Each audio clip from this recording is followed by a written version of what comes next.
I know I got Richard's weekend beat. As much as I'm sure, yeah. Yeah, I looked at J.D. this morning, and he was already talking to a group of people about his big weekend with Artie in Vegas. And I said, J.D. I said, dummy up. I gave him that advice. Shut up. He's spilling his beans. Yeah, he's I said, no one knows what you're saying anyway. Shut up. Well, mostly he was telling us about, like, Dan the Song Parody Man and stuff. He didn't reveal a lot about himself. I didn't realize his hours here. We got off he was on the same flight as me yesterday. We got off the plane at, like, 3 o'clock, 4 o'clock. And he goes, I'll see you tomorrow. He's like, well, yeah, I got to go in now. He gets here at like 8 o'clock on Sundays. Well, 8 p.m.? Yeah. He's got to go through a lot of TV shows. Right. His job is watching TV. So he has to get here on Sundays, a Sunday night. Wow. Is J.D. a fun guy, Artie, to hang out with? This weekend he was. This weekend he was the focal point of, I told you. Let me ask you something. Are you... Be honest. Are you goofing on him in a sense that you're hanging out? Like, you would never normally hang out with J.D. because he's got that nerdy reputation. Well, he's not good with the ladies. I mean, you don't like hanging around. Yeah, I mean, you're never really going to hang out with them. First of all, the kids I grew up with weren't all Fonzie. Right. And I mean, I've gotten to know them through the show. Honestly, hanging out, having a beer with J.D. is fun. But I enjoy his company. In a sense that you... Well, it started out on the show as like, okay, we're the only two single guys, and... aren't you goofing? He's not the best wingman. and aren't you goofing in a sense because, like, here you are, I don't know what happened, but you were saying you were going to try and find him a weekend girlfriend. Like, you'd already have it set up so it, like, looked like the girl was into him? Well, there's a lot of guys, they look pre-show business. I needed that type of big brother. Helping hand. I mean, it's like, I told them this weekend you're with Uncle Artie the entire time. Is it like getting Pee Wee Herman laid or something? I hope it's easier to get Pee Wee Herman laid. So J.D., let me hop over to you. Your wild weekend with Artie. Are you, first of all, you're glad you went? Yeah, of course. Okay. Great time. And you don't mind if he's goofing on you. And I understand that John the Stutterer joined you as well. Is that true? Yeah, that's a whole other story. I mean, I don't think my powers worked as well with him. But you see, here's what happened. The whole thing got delayed. Like, him and my assistant Teddy flew out Thursday, which I was supposed to do. But a monkey wrench was thrown into that because... Rescue Me wrote me into their last episode, which was fantastic, but I didn't realize that was going to happen. So Wednesday after the show, I worked there till like almost midnight. Thursday after the show, I worked there till midnight. We were up in the Bronx. Why are you allowing that, honestly?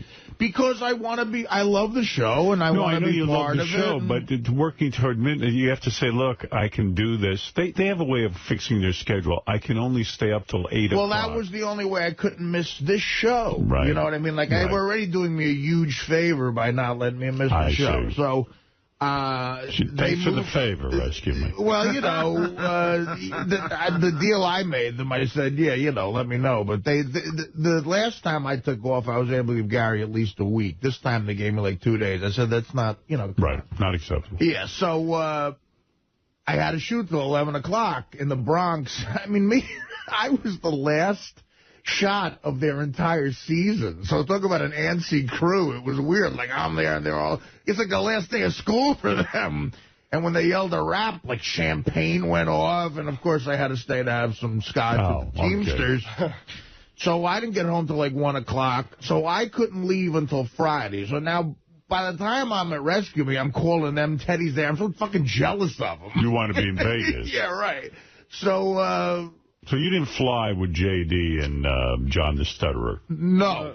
John the Stutterer had his own situation. So I have to leave. What do you mean he had his own situation? We couldn't get it. He happened so late in the game, we couldn't get him a flight till Saturday. So he had to come Saturday. Oh, you're kidding. Oh, yeah. What a shame. But he made it. in time to have dinner, and I'll get to John. There's so many things to talk about. Well, J.D., I'm not hearing anything from you. So you went to talking. Well, I want to explain this. So he's already there doing God knows what, and I don't know a lot about that, so you're going to have to go over that. No, I get on a plane at 2 o'clock or 3 o'clock Friday. Okay. We're just about to take off, and the nightmarish thing happens. The fucking captain gets... Now, I'm supposed to land 7 p.m.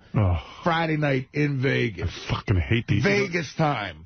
So I'm ready to roll Friday night, you know? Remember when airlines used to thank you for using their service? We're about to take off, and the captain goes, listen, I have unfortunate news. Oh, no. There's a huge storm in the Midwest. We can't leave till it blows over here. We have to sit here. We sat there for 5 hours. 5 hours on the plane? Yeah. So now there's a new rule where you can sue them for unlawful imprisonment. So they had to bring up a big stairway to the side of the plane. You could sue them for unlawful imprisonment because they hold you on the plane. Yeah. That's a new law. So they bring up a huge stairway to the fucking plane, and one woman said, "Yeah, I got to get out of here." And she left.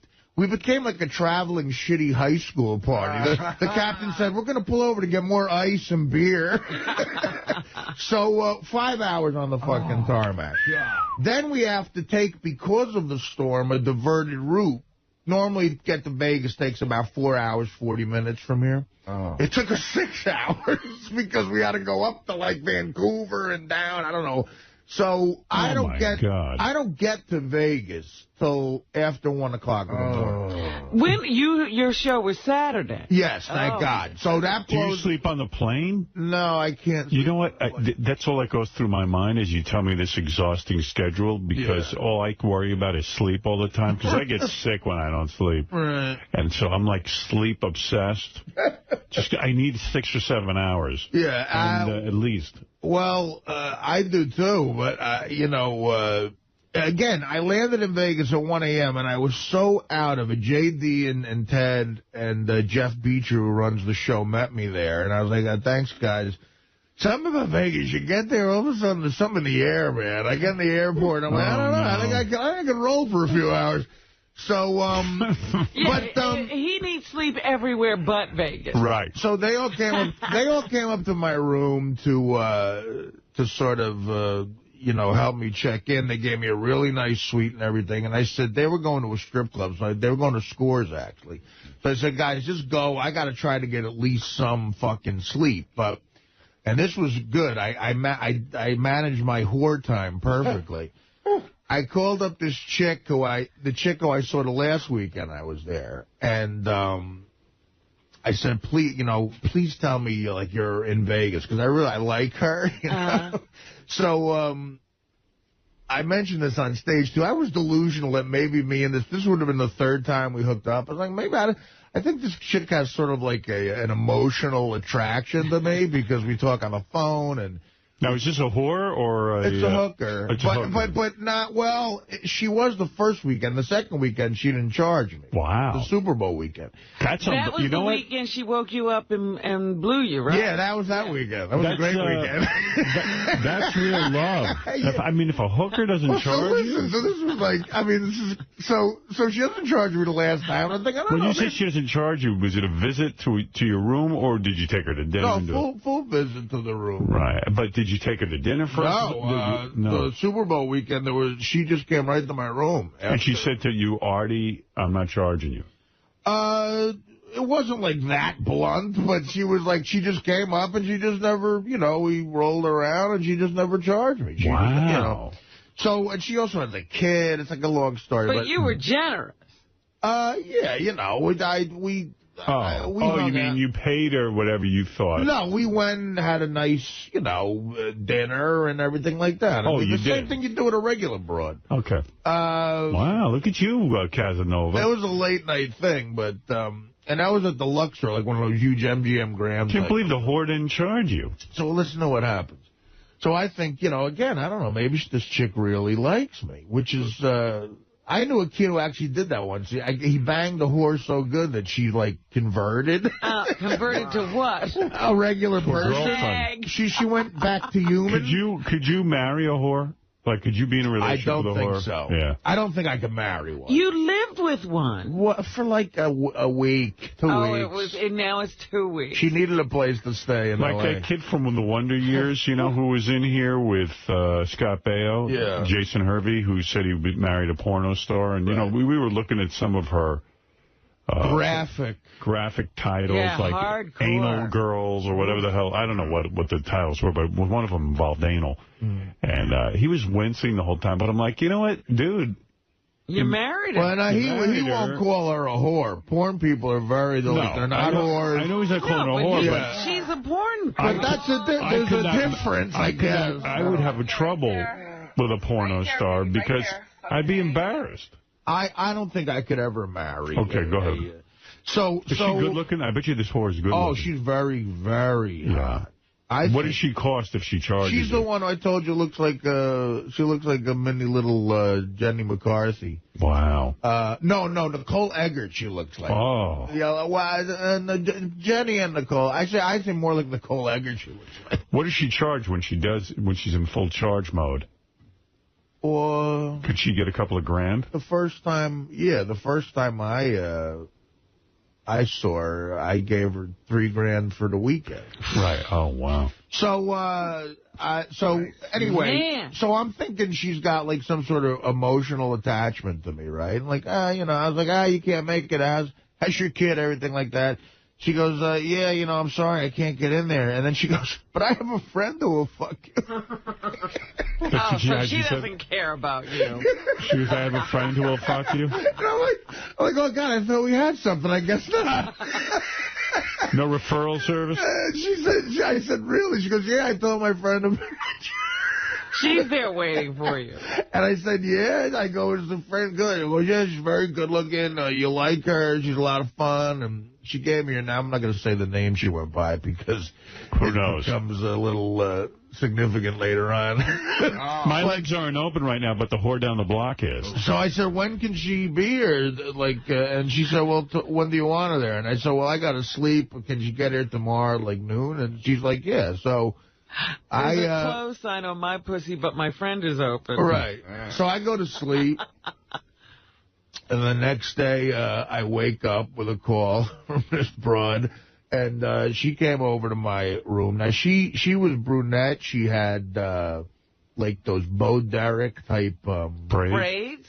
Yeah, which I thought was kind of hot and, you know, big fake tits. Really? And, blonde? Bo Derek, no, brunette. Bo Derek braids? Like, you know, in 10. But that's so retro. Yeah, I mean, that's real old school. I don't know. I didn't get into the, you know, fashion. I didn't I didn't get like with that dude who just starts wrecking people's wardrobes. Oh, you're awful. What are you doing? Wait a second. The whole head was braided? You know, like... Or just a few little braids? No, like around, almost like the Cleopatra beads in thing. It and all that shit? Yeah.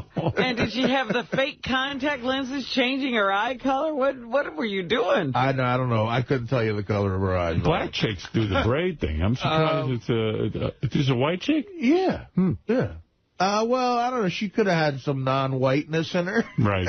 She had a little tan, but I don't know. I thought she was good looking, and she had, you know, a nice ass and the big tits and everything. You know, it's awful funny to me. So you know this one girl and you want to call her. She's not available.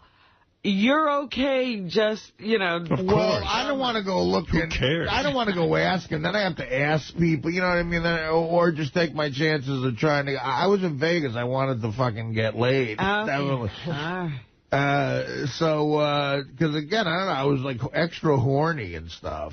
And so she was like, you know, yeah, you know, this girl will come by. So I was like, fuck it, I'll take a referral. This is what happened. There was nothing sad in this for you? I mean, I don't mean to get all homo on you. It was all happiness, man. Really? Like, you know, like, oh, wow, I'm fucking some chick for money and stuff, and I could do better than this. I've done it before. We've had this discussion. I know, I'm just thinking maybe it changed you. Huh? How much does this one cost? She wanted $1,000. But I was all right. Do you think she gives that first whore a commission? Like, does she, like, go, hey... Yeah, you get 10% for referrals. That guy was a referral. Not my You don't know. $1,000, huh? It's none of my business. But she's super hot, like a real hot chick. Well, she's like at least an 8.5, I'd say. Like a body, like a real... You know what she had? Again, she had the fake tits, which were nice. And she had a really, really flat, tan belly. You know what I mean? Like, really, you know. So, she gets there, and I don't know, like, I fixed her a drink. I had a full bar, and she had some vodka, and they gave me this little thing of Absolute vodka, which was very nice, you know. And so we sort of started going at it. She wanted the money first, and I gave her the money. And, you know, we started going at it, and I she wanted money up front. Yeah, well, they do that a lot. They do? Yeah, absolutely. So then she's really pleasing you, right? Well, you know. Accommodating. Wait a second. I gotta back up here. So you give her the money up front. Right. Give her $1,000 cash. Yeah. And then she goes, okay, time for business. And then you start drinking. No, she doesn't go time for business. No, but you know what I mean. You start drinking, and then, like, does she do, like, a little striptease? Or? Yeah, she starts giving me a lap dance. That's a good way to start, you know, because you call it a lap dance. Right. And there's something to actually physically do. And then she gets, you know, she takes her top off. And, you know, it doesn't take long from there. I mean, because it's like a lap dance where you can do whatever you want. Do you ever get, like, self-deprecating? You go, oh, do you think I'm gross? Or do you, like... I don't ever say the word gross. Yeah. Do you tell them to say certain things to you? Do you want a certain scenario? No, I think that's so creepy. Right. You know... you just want to get laid. I know some comics who go to whores a lot. Actually, quite a few comedians do. And they have a whole, like, script. They have their hooker script. Like, you know, I want you to be my third-grade teacher, Mrs. Johnson. And, you know, I just got in trouble for throwing a spitball, and you're going to, you know. That's weird. And that's crazy. She had a very hookery name, too. Like Firestorm or... You know, and a hookery name. Right. So, you know, we have, you know, sex, and... She blow you first? No. And I don't know.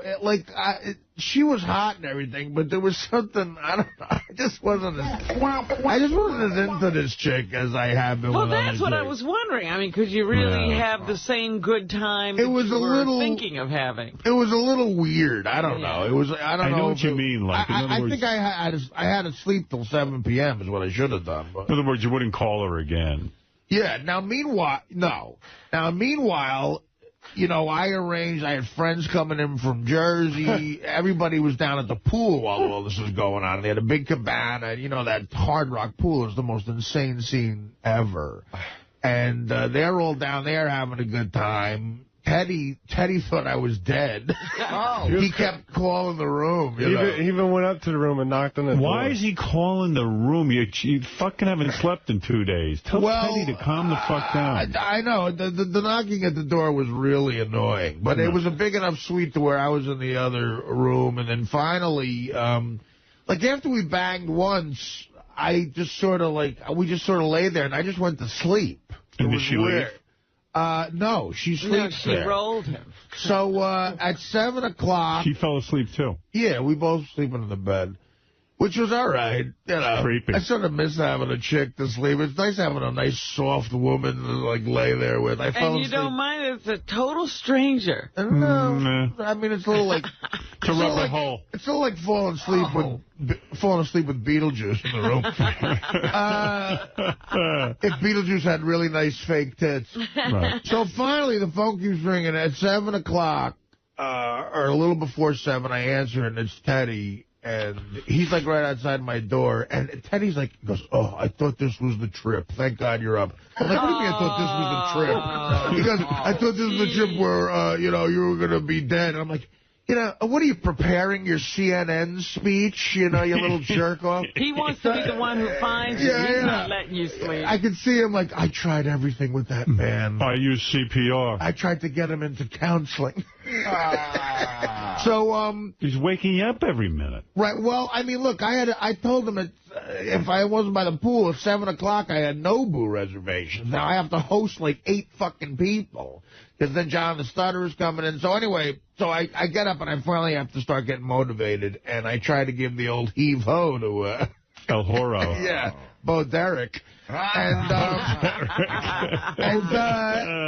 now, Bo Derek seems to be entrenched, huh? Well, she gets him on the cell phone, and now she starts making all these crazy mystery hooker calls, I call them. She's talking to this guy, talking to some other guy, you know. She kept saying the same name, a guy's name.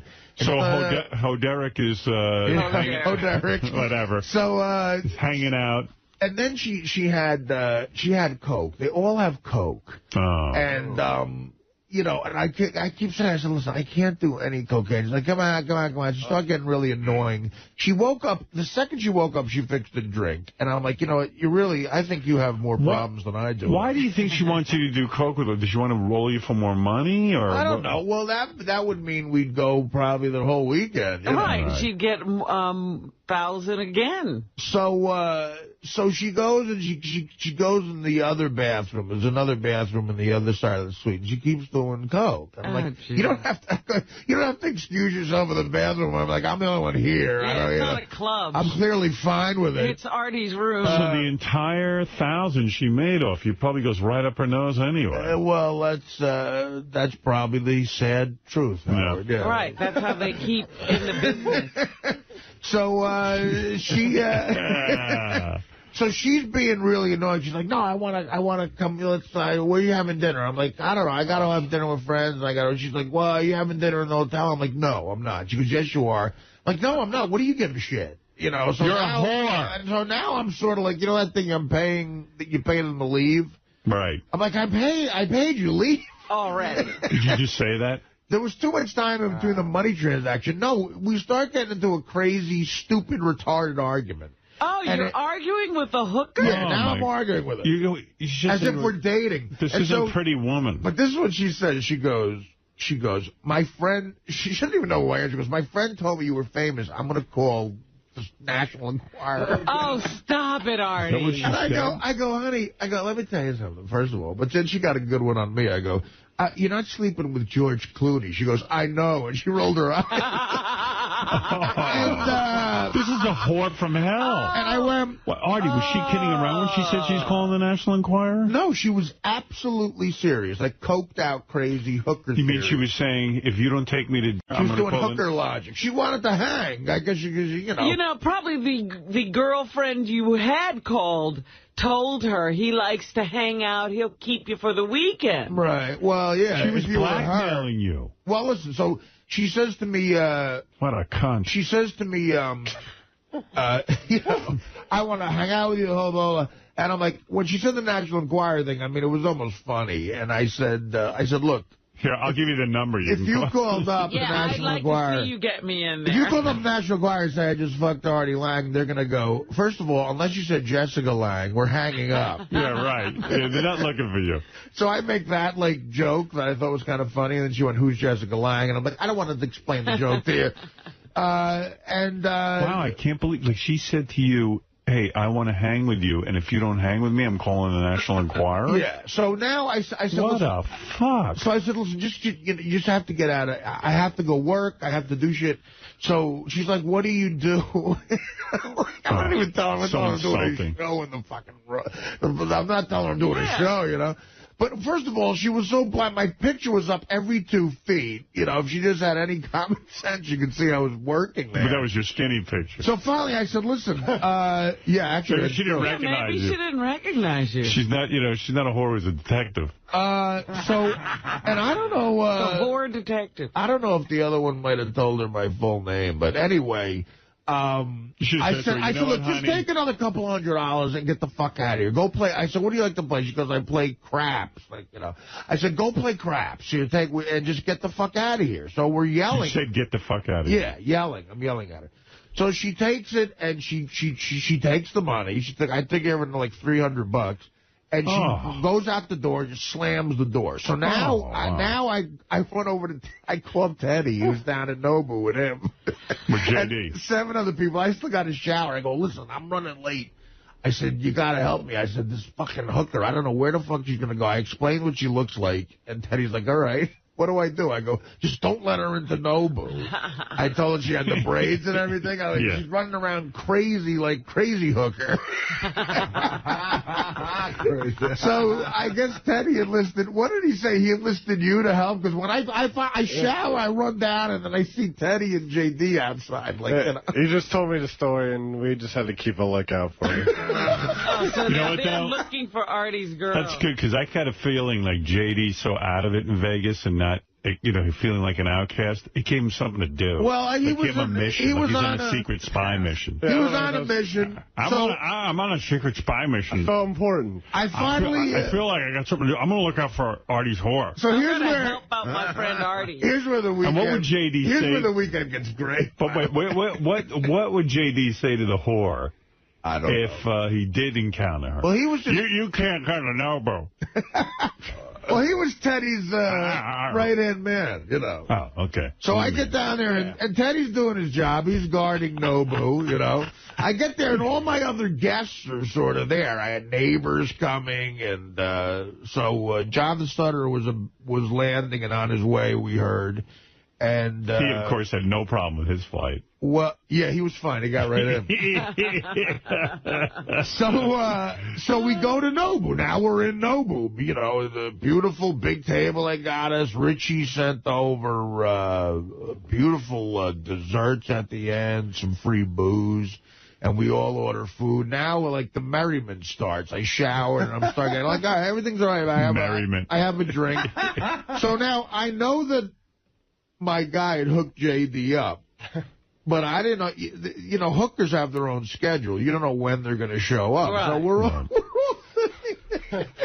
my guy said, like, you know, she told him, just pointed JD out. She knows what he looks like. You know, at some point, she'll just come up to JD. So we're all ordering. And, you know. So, in other words, not till Artie gets there is there action, right? No, I had action before. Yeah, well, see, this is the part I don't know, because I want to hear this. Well, I don't know. Really talk about it a lot, but all right, well, whatever. I just want to know what happened. So I'll just tell you what I know, because I got there late. So we're all sitting around, and this is even blindsiding to me. I'm having a drink, and this fucking really hot blonde with big tits and like a sundress walks up to the table. She walks, you know, I'm like, hey, how you doing? And again, there's people there. There's like a couple that I sort of know from my building. Oh, God, help me. Who are like, you know, they're civilians, you know. And then there's, you know, Teddy. There's the three others, Pete Dominic, Joey Matarese, the other two comedians who I'm working with. Stanhope came too, which is another story. Stanhope's the best. He couldn't make it down there, though. Stanhope came with a bald girlfriend. Yeah. That's a whole other fucking story. What's her name? Squeaky? No, not Squeaky. Bingo. Bingo. Bingo's a sweetheart. I got to love Bingo. I like Bingo. So it's a table at Nobu, and everybody's sort of, they're all going to the show later, so they're all looking at our table and everything. This blonde walks right by everybody, goes right up to JD as he's ordering something. And how did you make that happen? In other words, they gave her a picture of JD? All I did was a friend of mine who set this up listens to the show, and he heard about this, and he set this up without any of my knowledge. Okay, go ahead. And he just told me everything's fine with JD. It's all taken care of. And you're talking about a knockout. So, like I said, a Vegas say to Cincinnati 11. I'll get JD's opinion because I think he knows her a little better than I do. But so she walked over and like really nice breasts, tan, blonde, a little bit older, but not much older, maybe in the mid-30s range. Okay. I don't know. But really like hot body, nice legs. What she look like? I'm going to say she looked a little, you know, she reminded me a little bit of Nicole Brown Simpson, like the blonde that O.J., in that vein. All right. The blonde that O.J. beheaded. So, except this one had a head, Yeah, right? this one had a head now. Too bad. So she walks over and just like, she was good, man, just focused on JD with laser beams. And so... And so my buddy's like kicking me, going, "What is he doing? Just tell him to walk away. They're having a conversation. What is he, a homo?" But it's exciting for him to actually talk to a human being. I'm like, no. So JD's sort of like, he goes, "Well, I'm at Artie's dinner here in Nobu. I don't want to be disrespectful." Now he's taking her phone number. I see JD getting her number. And I'm like, "You're not being disrespectful of me. What do I got? I didn't come here to have sushi with you. I don't give a shit." So after all that, the chick wouldn't stop. The chick wouldn't stop. So she just, it's so like everybody's just looking at it. I know. Everybody in the restaurant, we're in the corner. Oh, my God. And then, they probably heard the show, what I'm trying to do. This chick just gets up. Her and JD just walk away. They were gone. I want to be kind. They were gone for about 18 minutes. Does JD realize 18 minutes? Does JD realize at this point that this is his home? Oh, yeah. Absolutely. I mean, everybody did. Right. Everybody did. So what happened? Where'd you go? So we became so immature. After they leave, like, me and my friends were high-five. We were like we were 12th grade idiots. And, we were just laughing. It was funny. Way to pick up a girl, JD. So, she picked me up.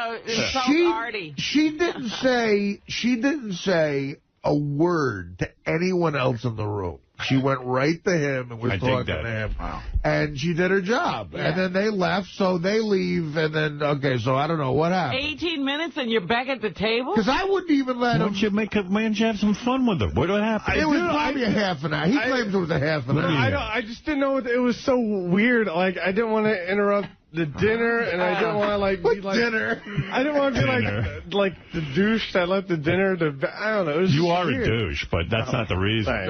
No, you're not the douche that left the dinner. You didn't want to be the douche who left the dinner. The chick was there. Who cares about dinner? Dinner didn't even come yet. We just had drinks. We were ordering. JD's like, oh, great. I'm here a whole time. I finally get dinner, and then my hooker shows up. And I don't know how to order. Like, I didn't take you there to buy you Nobu. No, I just I could do that here. You want the dinner, I guess. I'm just trying to be... No, he was trying to be... He was getting other people. Artie needs me. So good. So I didn't even let him give me the full details because I want to know now. What happened? Give us your wild time. What happened? Well, it was short. I'm not... Were you way attracted to this chick? Oh, so hot. She was hot, right? She was hot. The one thing I did notice, like... In between, she was hotter than the chick I banged. In her cleavage... She had a tattoo of a $sign, like right in between her boobs. True love. In case you forget for a second that she's a whore. Was her ass just like a credit card machine? You slide the card. It had a slot.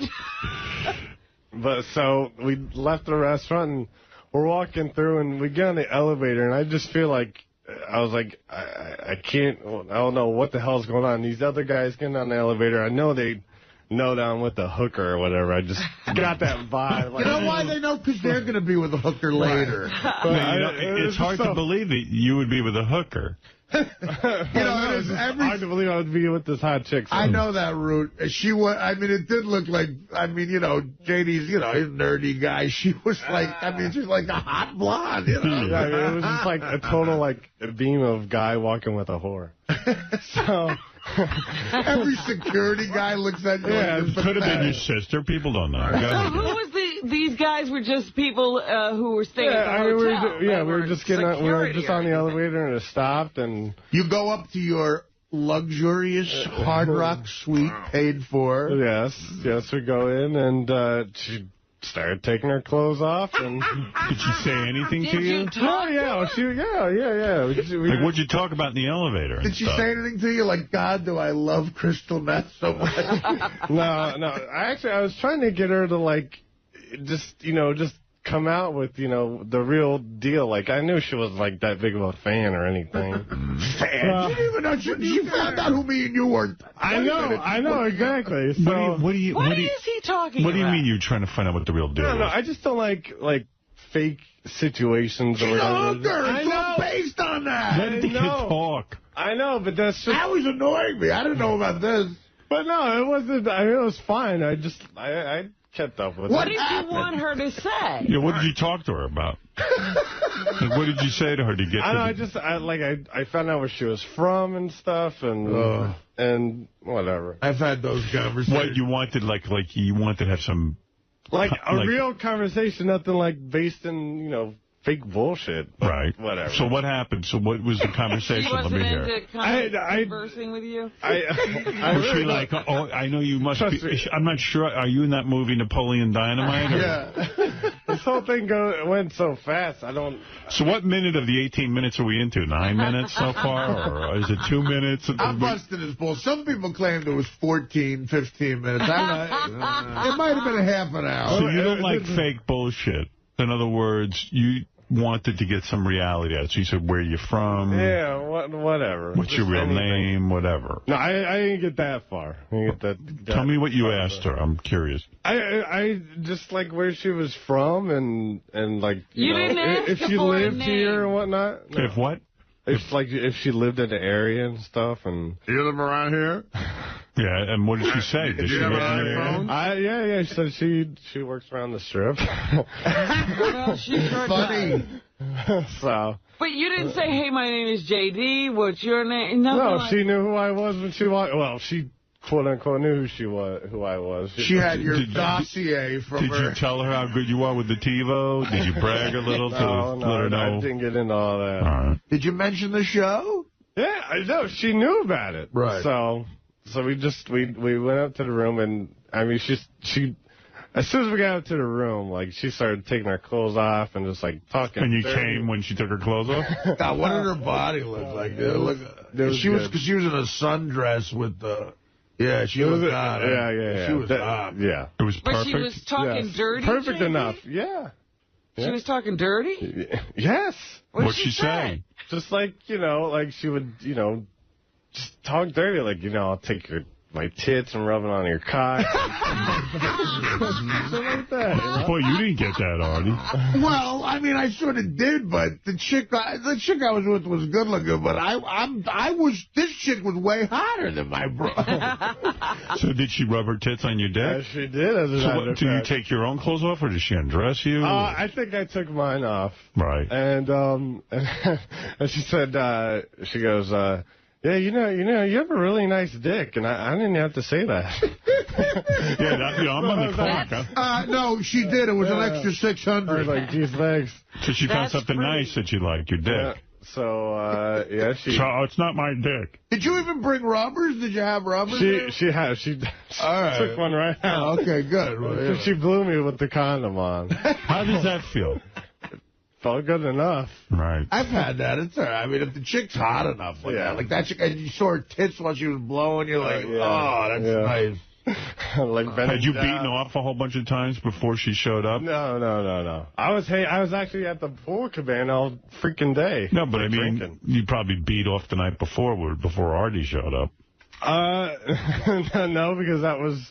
went out the scores and I ended up passing out. So. Yeah, I saw pictures you with scores, drunken in a corner. See, I heard that. That was the first. But this chick, so the chick blew you. She gave you a nice blow. Yeah. Did you come from that, or did you No. I said, I really want to fuck you.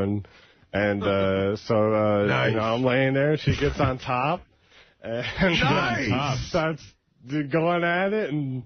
I had to stop her for a second because I was about to come, and then I was just... Why stop her? That's why the rubber's on. Well, I know, but I wanted it to last longer. I want to take my rubber off. I want to give you a baby. So she blew you a little bit, and then she got on. She rode you. Yeah. Thank you. She was worth it. And I was just like, I had to go, so I just fucking went for it and came and. Went for it. That was that. I'm going to go ahead and go for it. Did you apologize afterwards and say to her, I'm sorry I didn't make you come? No. No, you didn't care. No. Did she go, hey, quick straw, what's the deal here? I'm sorry your life is in shambles, ma'am. So what happened? Did she just throw her clothes on and leave? No, she actually went to the bathroom. She did the whole, washcloth and wiped me off a little bit. Oh, she cleaned you up. Yeah. And, wow. Nice chick.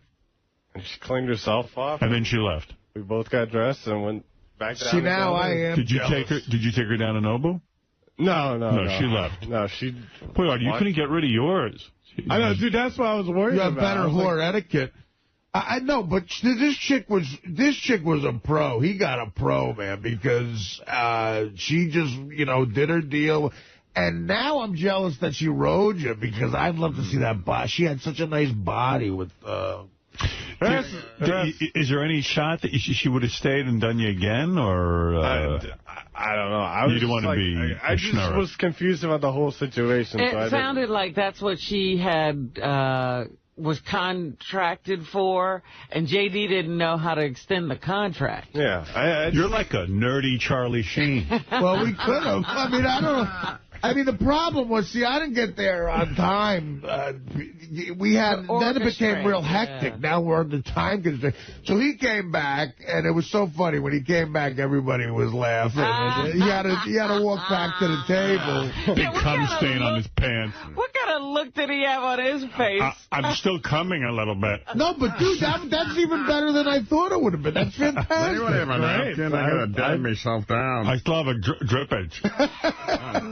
Good for you. Thank you. You got a little bit of a blowy and nice, very nice. That was it? That was your whole interaction with women for the whole weekend? No, I saw someone that I had talked to previously. Who's this? Just a girl that emailed me and... Well, what are you talking about? Where did you see a girl?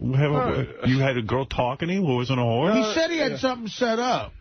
Just like with someone that lives out on the West Coast, but... Is she a whore? No, but... Porno star? No. What does she do? Strip? No. Honestly, I don't even know what she does, but she just... Way to go. She has other people involved with her life. I can't really talk about that all that much. Her parole officer. Oh, she's a married woman? Not married. Oh, she got a boyfriend. Yeah. She met some... So you have a complicated situation. Yeah. You're in love with a married woman.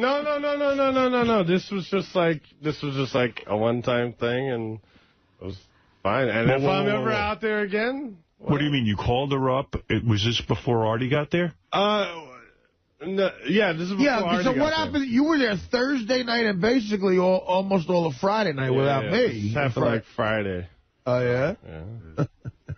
She couldn't help herself. She needed to bang you, even though she has a boyfriend. Yeah. You're her go-to stud.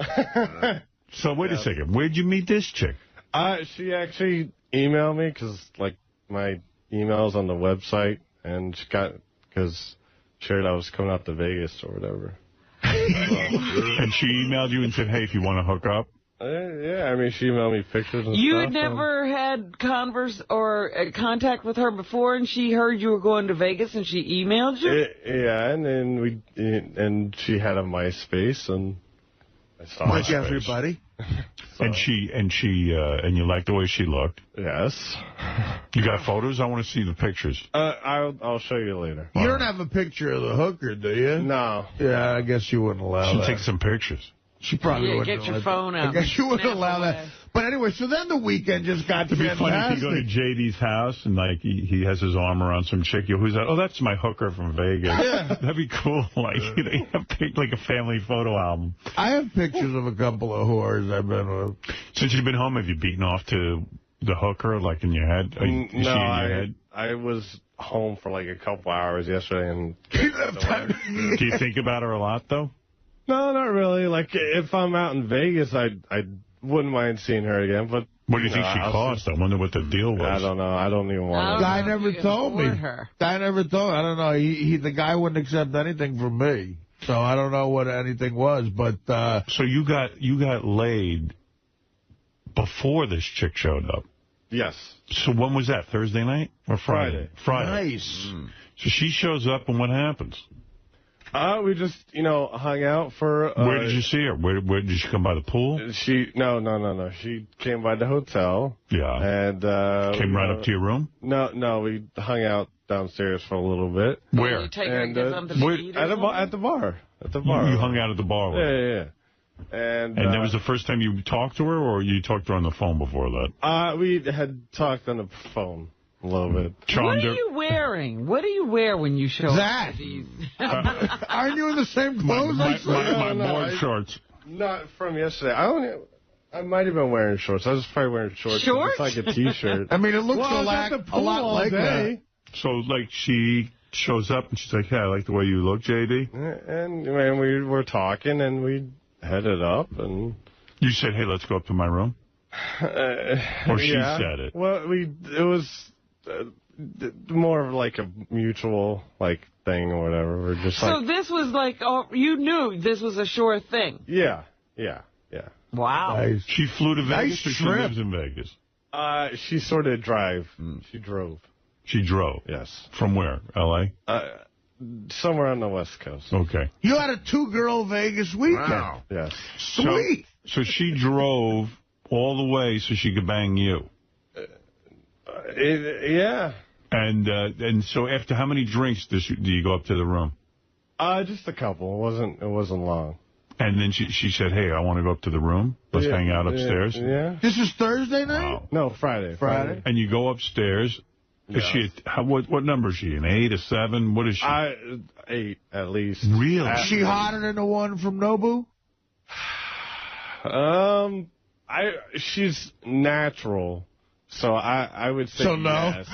No, I would say she's that hot. I mean, I like the way she looks, so you know. So anyway, you go up to the room. What happens there? And we just, we started making out, and one thing led to another. You brushed your teeth, or you forgot again? Yes, I brushed my teeth, Howard. You look very clean, very George Hamilton-ish. Took that film off those teeth.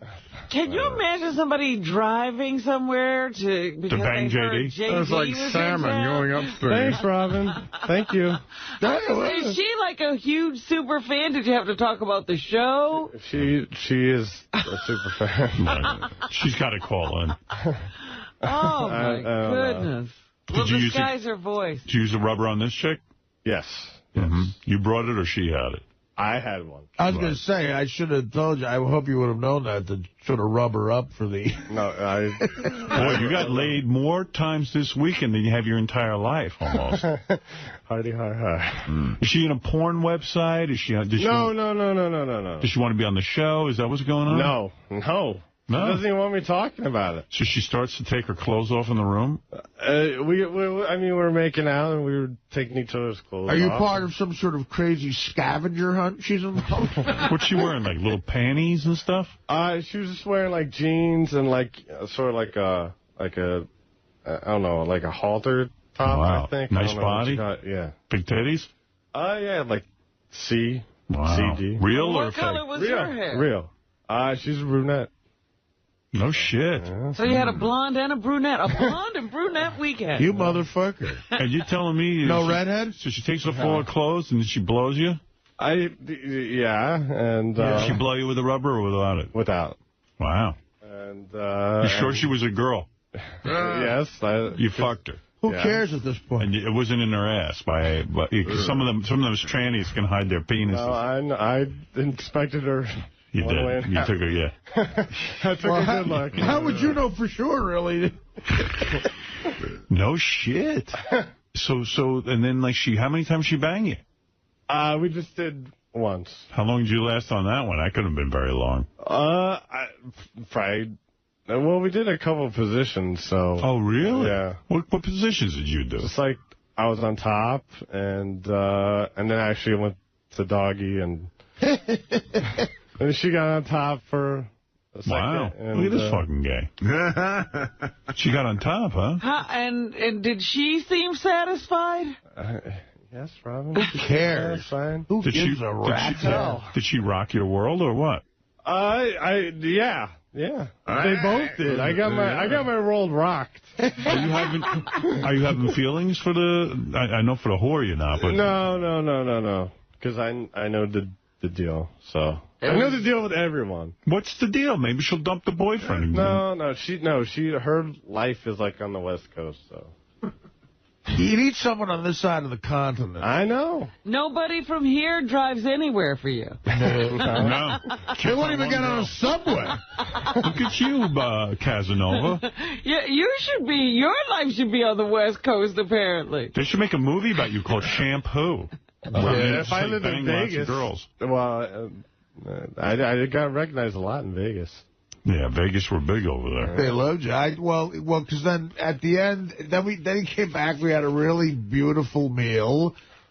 Nice post-coming meal for JD. It's creepy knowing a guy just came. I was going to say, yeah, can you eat with It was JD? creepy knowing everyone knew. Well, I mean, that was the funny thing. The walk, I mean, everybody knew what was going on. I would have stayed in my room the rest of the night.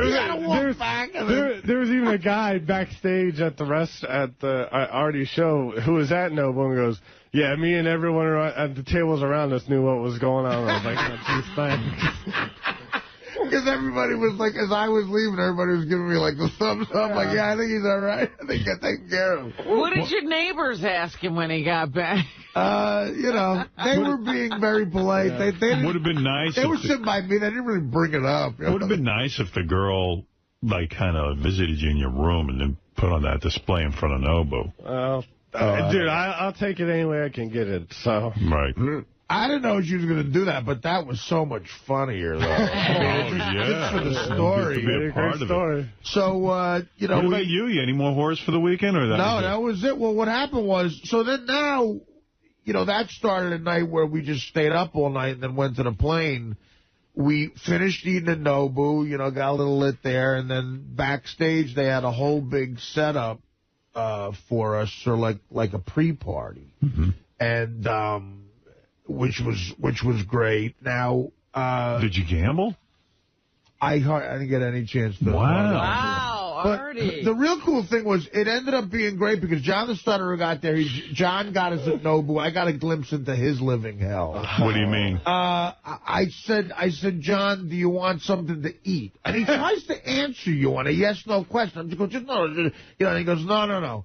So I said, what do you want to drink? And it took him, 10 minutes to say regular Coke? And he has to say regular Coke. He wants to say Coke. Right, he has to say regular Coke.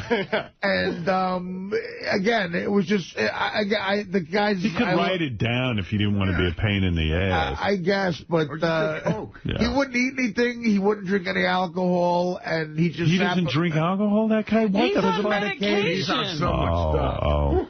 He is on so much stuff. So he...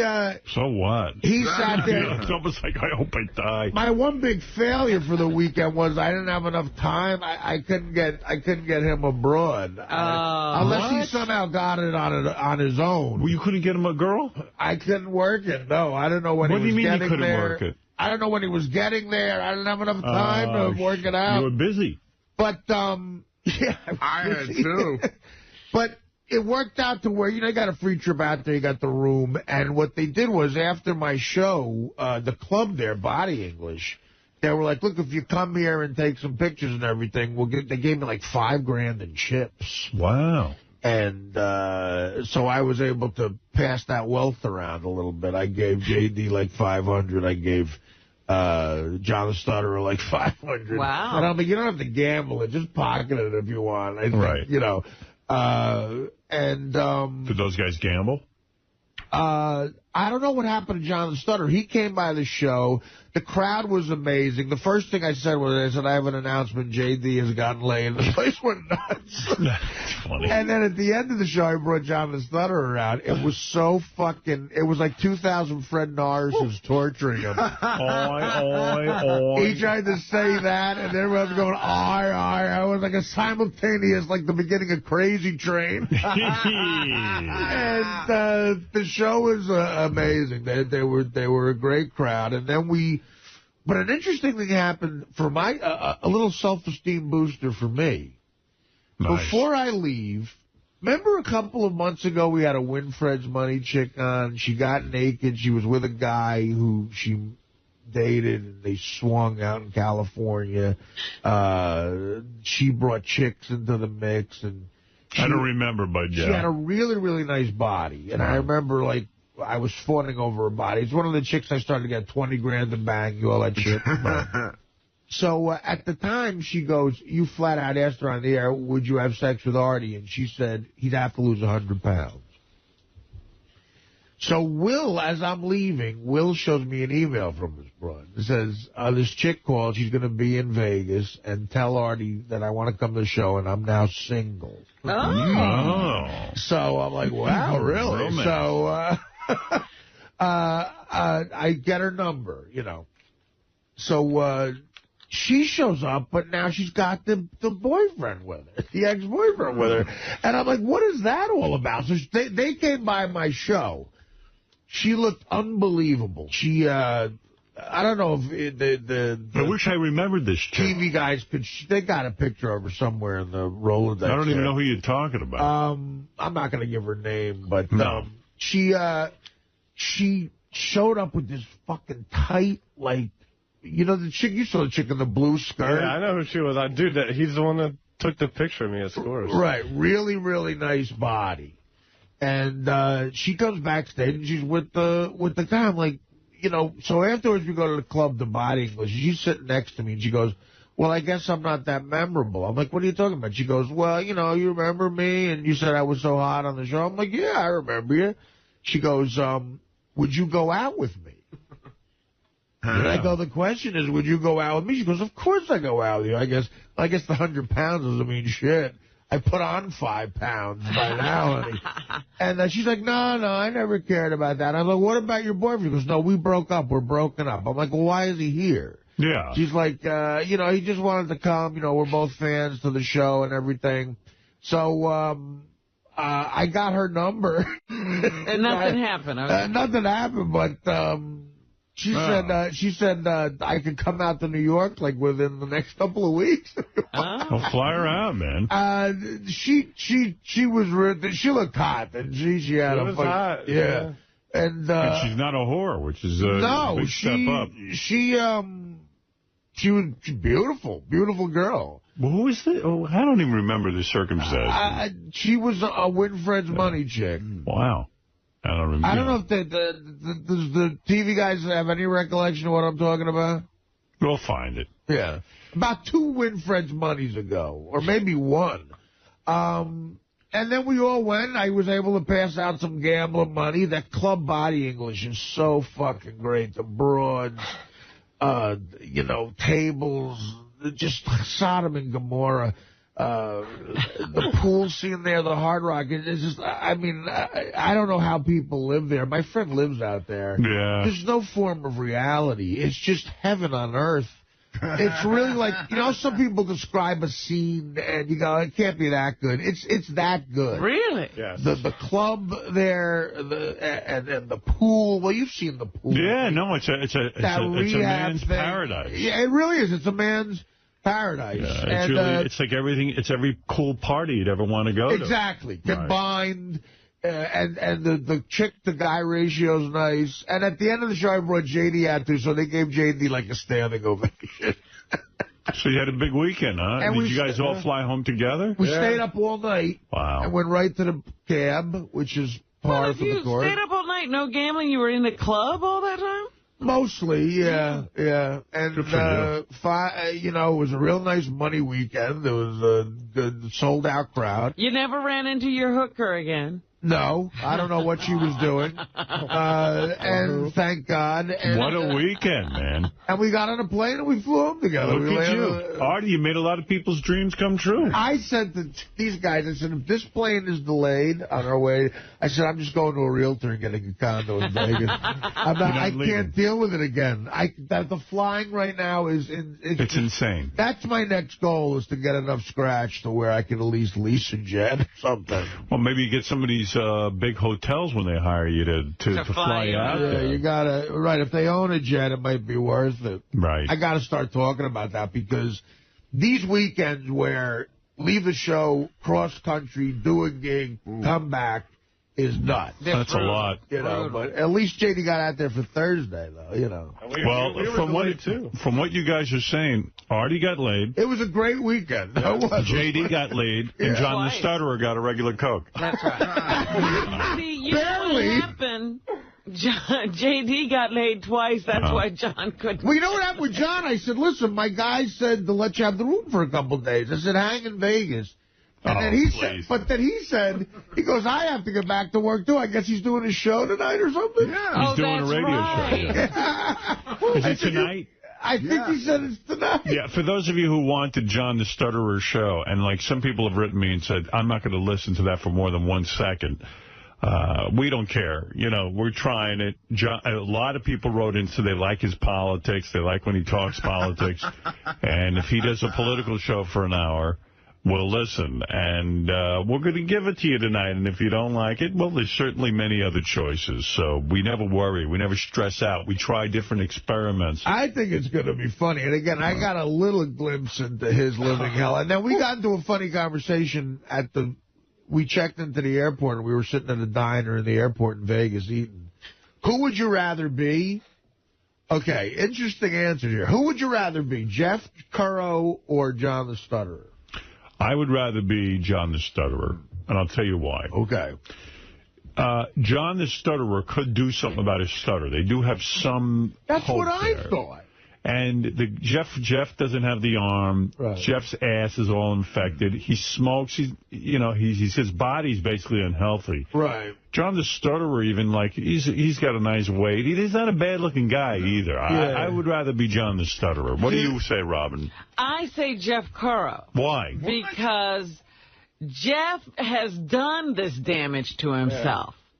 Yeah. But, I mean, you're him now. You know, it's all been I have done. to live through the Right. I It's have not to like live you're... with the damaged body? Right. You're him now. But maybe Robin could repair his body, is what she's saying. That she'd be Robin inside of there, trapped How inside about of there. _Bass or John the Stutterer? I'd rather be John the Stutterer. Nicole has it tough because she's a man-woman. You know, she looks like a dude. And could he be a man and be _Bass? Right. I don't know if I want to be we saw Nicole Bass lookalike at the diner in Vegas. Oh, my God.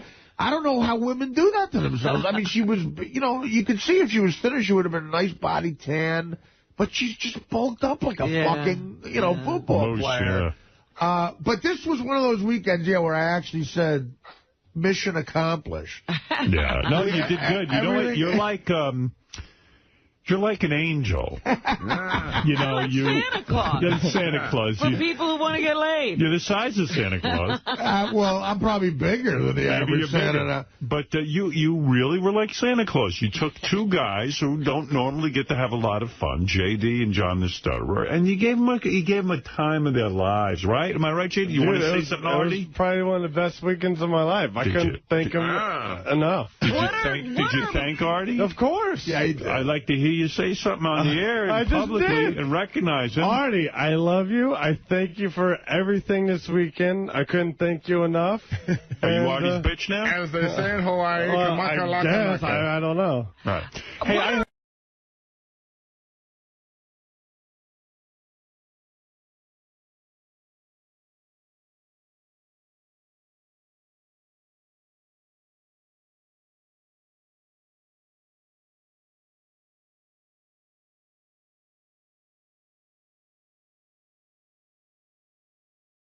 said he should be nominated because, again, that could have gone horribly wrong in the hands of another actor. And I thought Jimmy did a great job just hanging during that whole interview and then piped in, in the appropriate places. Now, where was that? Well, I'll get to that. First, we got to get to Ben's marriage, which it seems like he's got a great marriage, 2 kids, everything's great. But he was very honest. He said, all marriages have ups and downs. And, of course, immediately it's like, what do you mean ups and downs? And then Howard brought up the Neil Patrick Harris thing, which, if you missed it, clip number 2, Ted, here's, this explains it. Neil Patrick Harris. I was it down. He'll be one of the said downs. he never had sex with a woman. He had sex with your wife. Well, now, I don't know if there actually was, he says it was coitus. I might not even know what that is. And he said... It was grossest. He said... I knew then I was gay because if this is one of the most beautiful women in the world. If I can't get excited over her... Well, he must have been excited. Must be gay, right? That's what he said. Yeah. Now, now, what do you think of this? I don't know what to think of it. I mean, I don't know if it's a compliment, if it's a backhanded, whatever. I don't know. I'm happy that he's happy with his own sexuality. I'm glad that he's figured it out. Did she break the news to you? Had she told you that she I knew that they had dated. I mean, I never, delved in for the details. Well, What do you say to that? Well, so he's finding out for the first time today that Neil Patrick said that on our show? No, he was aware of it, he said. He was aware that they dated. No, he was aware of what Neil Patrick Harris said when he came in. But still, how do you have that conversation with your wife? Or you don't even have that conversation. Well, first of all, do you want to hear about any of the dudes that your wife banged before she met you? No. Okay. Then do you want to hear about the gay dude she banged who's like this really gay guy now? No. But again, Ben knows what he's getting into when he walks into the Howard Stern show, and he rolls with things very well. The other thing he didn't want to talk about was Owen Wilson, and this is after talking about a bunch of different things in his personal life. But it seemed like Owen Wilson's attempted suicide was just hands off. Well, they're really good friends. He probably doesn't want to talk about it, but he's like, I'm not going to talk about this, and he started to talk about it, and then it got really crowded in there, and he reeled back on it. But, I didn't think Howard was that out of line. He was sort of like, hey, you're directing a movie. You got just your life's work. It's a movie you worked on for 20 years. What do you do when a guy drops out? Did you think that question was out of line, Benji? No, not at all. And I didn't think I thought Ben didn't handle it in a really good way. Like, I think he should, if he doesn't want to talk about it, it's okay. I would respect that. But it just, he made it like it was this horrible thing that he made. Well, the guy tried to kill himself. No. That's horrible. But it's not crazy that Howard would say, like, how do you handle a situation like that? Yeah, I think everybody's nervous when Howard brings up stuff like that. But I thought the question was a legitimate question. He probably said, hey, you know what, man? He's a great guy. We got somebody else for the movie. It was a tough time, and, we moved on. Hey, it's Sal Governale, and on Tuesday's wrap-up show, we discussed one of my screw-ups in the Bob Levy spelling game, and then somehow the conversation went over to Robin and her talking too much. That was my opinion. That was constructive criticism. And after you see what I have to say, I think you're going to agree with me. So check it out.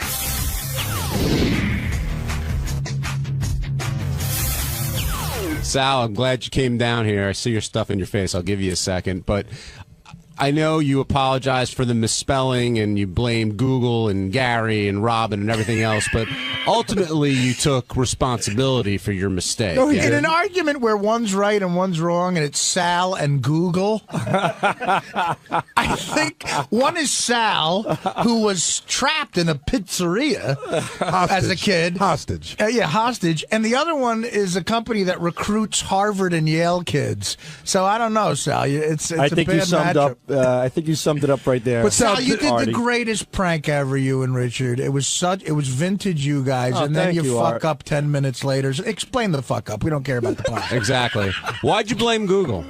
Talk about your fuck Because ups. when Google didn't work, I went to Gary. But did you take responsibility for it? Yes, absolutely. No. I do take responsibility. And, I did it in a way where when I wasn't sure about the word, I Googled it. But the thing is, at the time, I never noticed the top. It says, did you mean so-and-so? Right. I just I'll type in cemetery, and then if I see, and I'll scan the page, and if I see that spelling, I assumed I got it right. So it gave you all the hits on the other idiots that spelled it wrong. That's exactly it, right. So I found on Google all the idiots just like me, and I fucked up. Sal, when we were talking about it, though, a bigger issue came up, I think, which Gary alluded to, which is, I don't know, did you hear what he said? He said that you're telling Gary that he's your boss and everything, and then away from Gary, you're like, you know what, I'm doing just fine. I said on the air that I screwed up, and then when Howard just kept pecking at me, I said, this is a time for a good old-fashioned Baba Booey moment. But that's not what we're talking about. Yeah, we're talking about off the air. People are telling me off the air that you're going around saying, I let Gary think he's the boss, but I know who's wrong. Oh, no. I might have said it in front of the camera, but Gary, that's definitely not true. I wonder. Hey, so who? Thank you, Sal. Gary. I wonder if you didn't go to the Stuttering John School of Disrespect. No. Gary, you know more than I. Like, even today when we put a game together, I specifically break it down. I make sure that you know. Sal, if you're going to go to a Stuttering John School, I would never go to that school. You should go to the Stuttering John School of getting an insanely great job without any skills school. You should go to the Stuttering John School of I can't remember where I put my wallet. You should go to the post Howard Stern job placement school because he's the fucking master of that. Gary, do you believe that Sal respects you at your job? I think for the most part he does, but I think Sal is one of those guys, who will say whatever needs to be said, where it needs to be said to make himself look good. Well, I don't know about looking good. Yeah, he's a jerk off. Right, yeah, they are. Yeah. I was going for two things. Yeah, but, I'm a professional jerk. I'm a jerk off, too. So, Sal, just say you're being a jerk off when you fuck with Gary like that. I agree. And you know what? It's funny. I wanted to bring something up about Stuttering John. In the beginning, I liked what Stuttering John did, but it came to a point where it wasn't funny anymore. It was just browbeating. It got a little... Are you talking about me or anybody? I'm talking about Stuttering John. With anybody? With you. Oh. But look who's talking. I know. But I think the guy who built the wall of teeth in Times Square. And I loved what John did and stuff to certain degrees, but I felt like it just wasn't funny anymore. It just was like it was mean-spirited. And believe it or not, I'm trying to pull away from that. Today, it's been a while since I broke Gary's balls, but when you have like Howard looking at you, I feel like a third grader in the principal's office. It's rough getting yelled at by Howard because it's impossible to win an argument because he's a good arguer. For straws and sometimes you just got to own up to it. And I did. But I'm grasping for straws, and he's giving me that look. It's like the fucking, it's like the Wizard of Oz looking down at you with the flames coming up and everything, Sal, I'm shivering like the lion, and all of a sudden I'm just like, where do I go? Oh, okay, Baba Booey. Sal, do you? He's my saving grace. Hold on. Deflection. Do you understand why Howard was so embarrassed and upset? Because I made him look like an ass. And you don't make Howard look like an ass on the show. I mean, I screwed up. The guy is running a show. He's doing the best he can. He can't stop and think, and cover everything. He's running a show. And then all of a sudden, it's one of those things he glanced over, and I made him look foolish. Now, will you be insulted if you get an email tonight where Beth said you put a Post-it on your computer and you should check Webster's dictionary? No, I won't be. But another reason he was mad, Sal, but that was funny. From a comedy point of view, was it ruined the bit. Right. It ruins the bit if we can't spell, too, although Levy spelt existence, EXF, I think. But, so he looked really bad, but... Well, we look stupid too, so the bid is destroyed. Well, we're one big happy stupid family. I was stupid. No, we're not. And the first thing we have stupid cousins. And the first thing Sal. The first thing you said when you walked in there was, "I know I'm stupid. I know you just." Do you feel like Howard just wanted to go down that road? Yes, I wanted to kind of like cover my tracks by saying what he would say, so he would get it out of the way. How did you know? How did you know what he was going to say? Well, after a while working here, you kind of get the impression of what's going to happen. You kind of get a feeling of what he's going to say, and I knew what he was going to say as soon as he saw that, or whatever the fuck it is, and he called Gary, and Gary said, I knew. I mean, my heart just sunk. And I said, here it comes. Here comes the beating. It's been a while. And I walked in. It's actually been a few days. And it was like going to Bogeyland, like from March of the Wooden Soldiers. And I walk in there, and then sure enough, he just... Sal with a great Laurel and Hardy reference. Yeah, I was a big Laurel and Hardy fan. And you smacked Robin a couple times, too. It is like going to Bogeyland, though. It's like once Buster Keaton and Seven Brides. It's like Harold Lloyd hanging off the clock.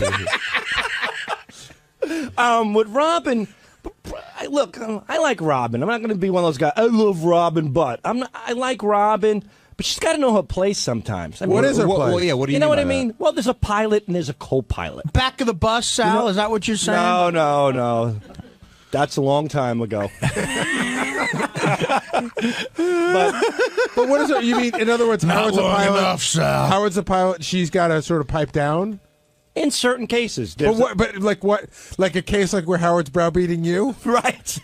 No, there's a time to speak. There's a time not to speak. Are you saying Robin's interrupting a lot? I'm surprised the bottom of Robin's sneakers are not on Howard's tongue. She steps on them so fucking much sometimes. I agree. She doesn't have track mark. I'm surprised she doesn't have track marks all over his fucking face from her Reeboks, because she sometimes just keeps interjecting. It's like, hey, You're going to fucking spew your garbage at 10 o'clock for 45 minutes. Get it all out then. Hold back a little bit. You're calling the news garbage? No, That's I'm spewing? just a figure of speech. You know, spew her stuff or whatever. I feel like we're all like cannibalizing each other now. Like we're all like this. Well, we're not. But like we're all like, he's yelling, Artie's talking too much. He's yelling, Robert's talking too much. I feel like come on, we used to be a family. What happened? I'm trying to. This is family, Gary. Do you mean we're all eating each other? It's a dysfunctional Yeah, I know, family. but I feel like we're tearing each other down. I know. Well, but listen, even Artie agrees. It is weird, Garrett. Lately, there's been negativity on the Howard Stern show. I can't believe. No, I mean, Robin. So wait, you said at 10 o'clock Robin should do her thing. So from 6 till 10, do you think she should just sit there? No, knowing that she's got the last hour. No, but she should know her place. Like she's like the number 9 hitter. To me lately. I mean, if I love Robin, I'll give her constructive criticism right now. I thought you said. All right. You want me to tell the truth? No. You didn't. I love Robin. This is not a diss. This is not negativity. Let's hear what he has to say. What do you have to say? Hold on. I admire Robin. I look up to Robin. I pinch myself every day that I'm working with a great person on the Howard Stern show. You look up to Robin because she's taller than you. But if I may give her some constructive criticism, like she would for me, somebody you care about. Okay. What is your constructive criticism? Slow down on chiming in. Slow it down, Robin. Slow it the fuck down. When there's a guest on and Howard's mid-sentence in a question and she chimes in and she just demolishes that question with something from left field, sometimes it makes my hands crunch into a fist. Just take it easy on chiming in so much. Think about what you want to say. Think if it's that important to interrupt Howard Stern when you say it, and then take the approach, whether you're going to do it or not. She has a tendency sometimes to get real. She's become a pig on the mic. The micro, like a hog, hogging it up. Just take it easy. Don't be so piggish on the mic. When did you start? Slow it down. When did you start feeling this way? Jeez, 1982? No.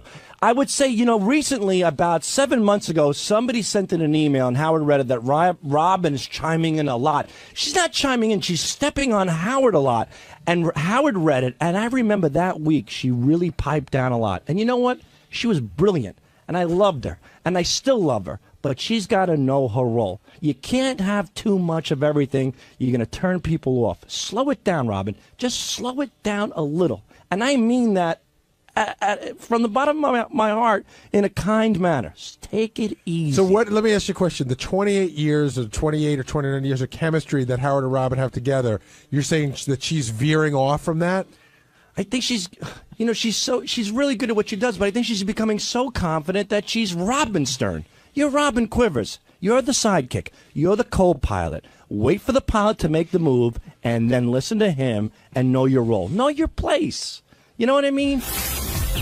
Hi, this is Fred North for the Howard Stern Show. Guess what? On the wrap-up show for Wednesday, we had a very exciting talk about Jesse James, the outlaw bike builder. We spoke about what a great guy he was. We spoke about how he was willing to build Howard a custom-made chopper, which could run up to $100,000 in cost. We talked about, this is almost as long as the wrap-up show. Why don't you just watch it instead?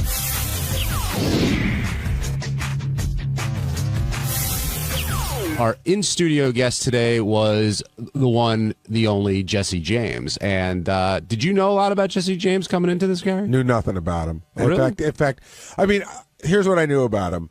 That he used to be married to Janine, that he had something to do with motorcycles. I wasn't sure what. And that he's married to Sandra Bullock.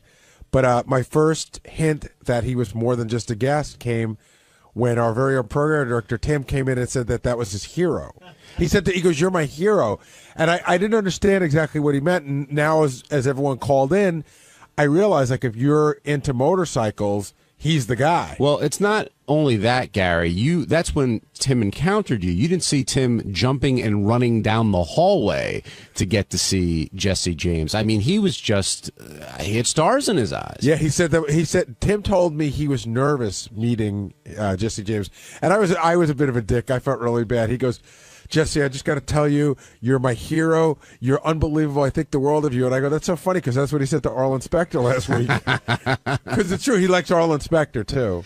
Now, does Jesse James come off as a badass at all?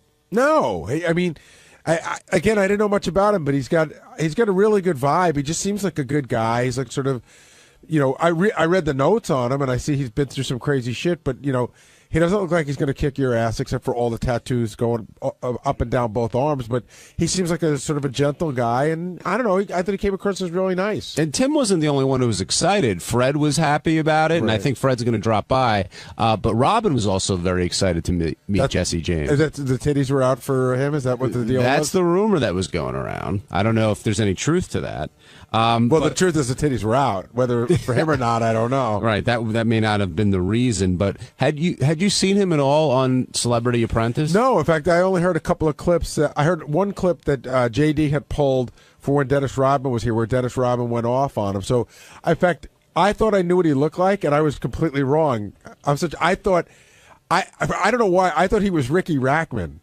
You know what I mean? Like, that's the vision I had in my head. Jesse James, I don't know, all those West Coast guys that were married to porn stars. So I probably couldn't even pick him out of a lineup before today. But again, really nice guy. I mean, he's a lot different on Celebrity Apprentice based on the way they put it together. And you got to hear, he spoke more here than he did in the entire season. And I thought he was pretty charming. Did you like him on the show today, Benji? Yeah, I think he was very likable. It was funny. I like how pissed he got at Ralph, though. It was like he's such a nice, friendly guy, but Ralph really got him. Like he looked like he was ready to start punching someone. Well, one, that's Ralph's expertise, as we all know, and two, you don't want to mess with this guy. And he talked about that a little bit. He doesn't want to put that out there because he's challenged a lot, because he's known to be a pretty tough customer. Takes one swing at me, I'll have all that miscongeniality money. And miscongeniality too. Exactly. Don't forget that. Now, before we get to Sandra, we got to talk about Janine. He didn't really talk a lot about their marriage, but you could tell it was a rough ride. Yeah, he kept calling it his nuclear disaster, which is, you never want to have your relationship referred to that way. And I thought that the line really hit it on the head. Howard goes, "It must have been great. You married to this porn star." And he goes, "Dude, everything isn't the way it looks when you see it," and that spoke volumes about it. Yeah, if you missed it, well, actually, I'm sorry. I don't know if you have the line. Yeah, I think I have the line you're talking about. Here's I think this sums it up pretty much. Hit it, Ted. Was it weird for you being married to a porn star for a while? Like, I mean, is it that guys think that they can have their way with your wife, and I think it. She'd been retired for 5 years. Right.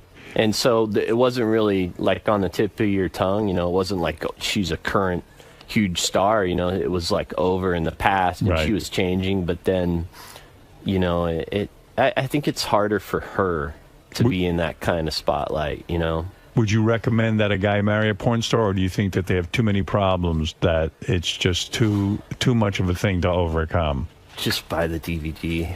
Just buy the DVD. Yeah, don't even go there. Just buy the DVD. Yeah. Okay. It's better to beat off. That was a line. Yeah, that pretty much sums that up. And were you surprised when you learned that he was married, not today, but in the past, when he was married to Sandra Bullock? That kind of came out of nowhere, and that relationship seems to have stuck for a little while. You mean surprised that they ever got? I mean, at the beginning, again, I'm as guilty as anybody. You don't know anything about people, and you just see them in the tabloids, and you see this guy that used to be married to Janine, who's some biker dude. You see him and Sandra Bullock together, and you go, oh, it must be Sandra Bullock's sort of fling, her wild fling. Certainly they can't really like each other, but I don't know anything about him, and it turns out that they really love each other. Yeah, even he said she figured he'd be a bigot, he'd be this and that, and they ended up doing pretty well together. And Howard found out a lot about how they carve up their finances as well. I think Howard probably got more out of him than he's probably done in any interview. And he even said at one point, he goes, when Howard asked about the sex, he goes, dude, I'm going to stop. I've already said enough. Now, he also gave advice about how you have to listen to girlfriends and your wife, and he's talked about going gardening, and that's the greatest idea I've ever heard. Right, but he said it in such a sarcastic way, as if you have to be really not sincere and go, honey, gardening's great. And he let's go to. They don't have kids together though, right? He's got his own kid with Janine, but him and Sandra don't have kids together. I don't think so. Yeah, so that it's easy to pretend to want to go gardening. That's true. Paul in Philly, you're on the wrap-up show. Hey, how you doing, guys? Good, Paul. How are you? Great. Listen, I just wanted to tell you, I thought Jesse was really good today. You could tell it's like two different guys. I watched a little bit of that Apprentice, and it's like very uncomfortable there. And in the studio, he just seemed like he was at home, with you guys. Yeah, he said, I got to tell you, he told me in the green room, and he said it when he first walked in, too. He said he was extremely nervous about coming on. He'd done 60 Minutes on all these other shows, but to him, Howard was like a different level, and he was very nervous about coming on.